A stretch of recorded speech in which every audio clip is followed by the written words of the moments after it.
Welcome back or welcome to my channel. My name is Taylor and today we're going over my 2026 TBR. But before we hop in the video, remember to like, comment, and subscribe if you love all things books.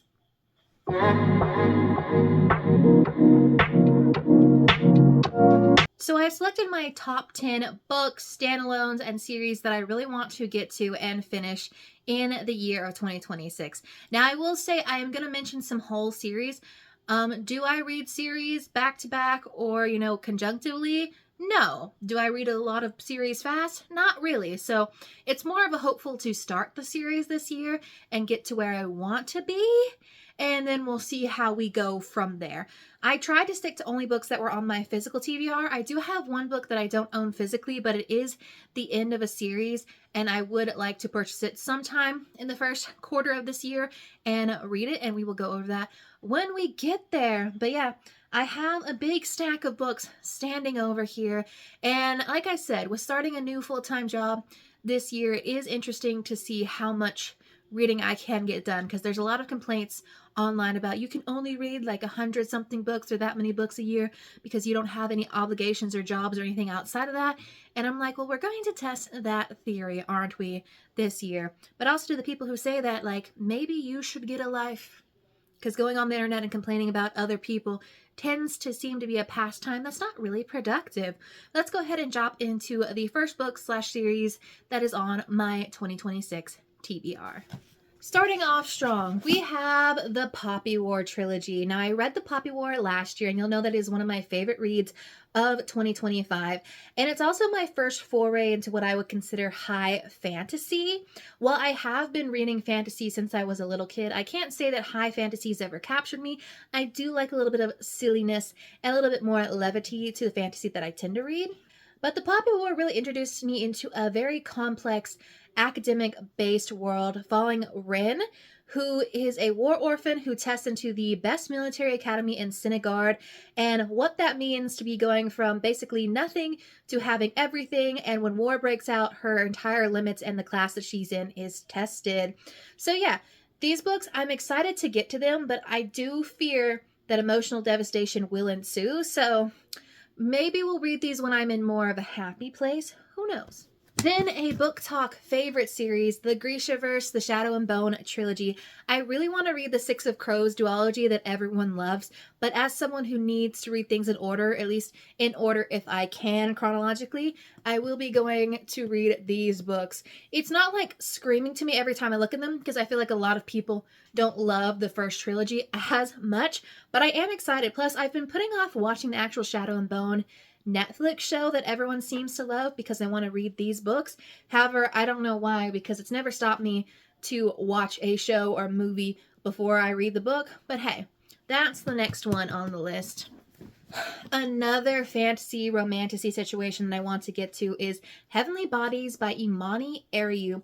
This was a standout romantasy rec from last year. I know the sequel also came out at the end of last year. Everyone seems to love it. The cover is beautiful. I have a sprayed edge edition. I have been putting it on so many TBRs, including my 10 before the end last year, and I just haven't gotten to it. I don't know too much about this other than I know it's based around zodiacs and star and all that, and it's got like some rivals to lovers, a girl who is essentially destined for like good and bad things, who's captured by an enemy territory. I'm excited to pick it up.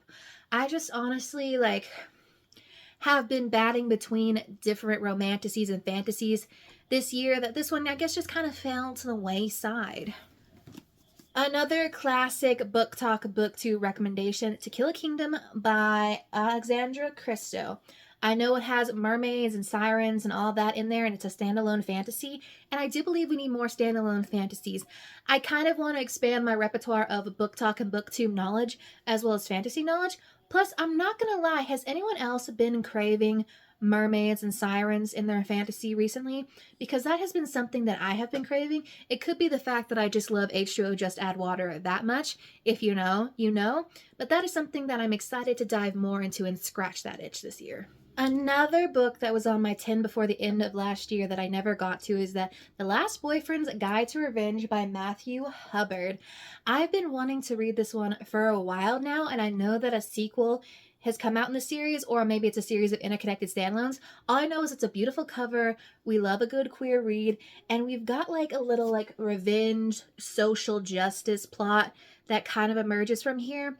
And given what's been going on in the world lately, I think seeing a group of queer people getting their, good, I think is something we need. A book I've been putting off, The Bluest Eye by Toni Morrison.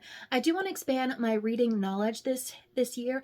I delved a little more into, I read 2 classics last year. One I had technically read in high school, but hey, to each their own. So this one I think is a modern classic that everyone loves. I know it is under that lit fic category. I do think Toni Morrison in literary fiction just tends to scare and intimidate me. So that's why I haven't picked it up yet. But maybe I'll do a video doing like reading books that intimidate me for a week. So if you want to see that, let me know, and let me know which ones off of my physical TBR you would like to see me read in that one. Oh, another book that intimidates me, another high fantasy situation, The Rage of Dragons by Evan Winter. I know the series is not complete, but it is another fantasy situation that has been recommended all over, especially if you're looking for fantasy with BIPOC characters by a BIPOC author. So I don't know too much about it. All I know is there's dragons, and everyone on Book Talk and BookTube loves a good dragon. I would like to get a dragon tattoo someday. I just haven't figured out what I want it to look like, but she's up there. But since she's not a completed series, we'll see how quickly we get to her.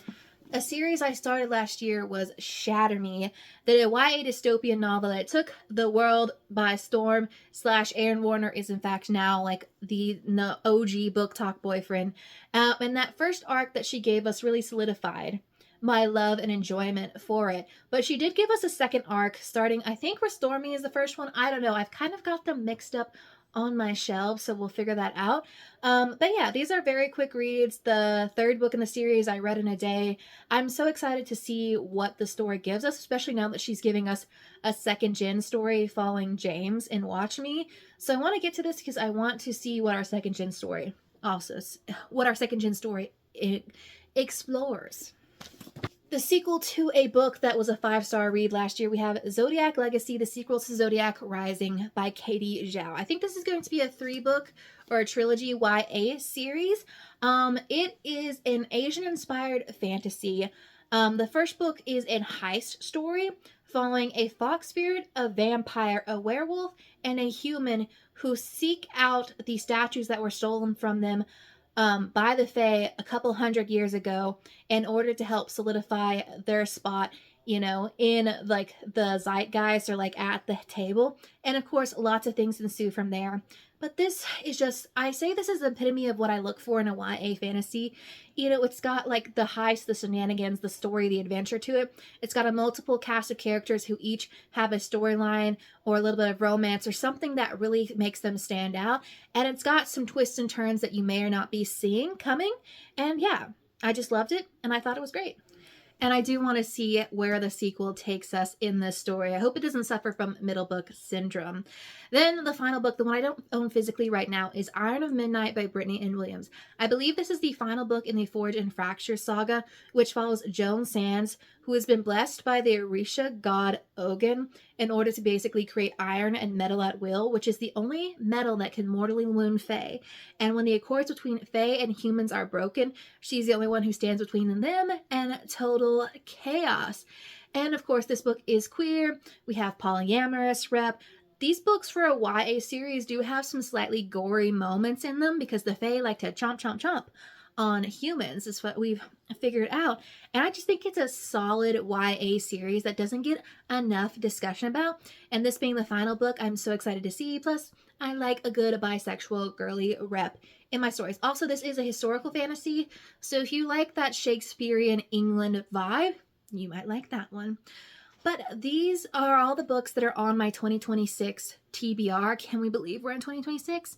Me either. But the next video you should be seeing, or the video that's coming next week, is my beginning of the year book tag. So you'll get to see more about what my hopeful reads, watches, and so on and so forth is for the new year. But until then, I will see y'all in the next one.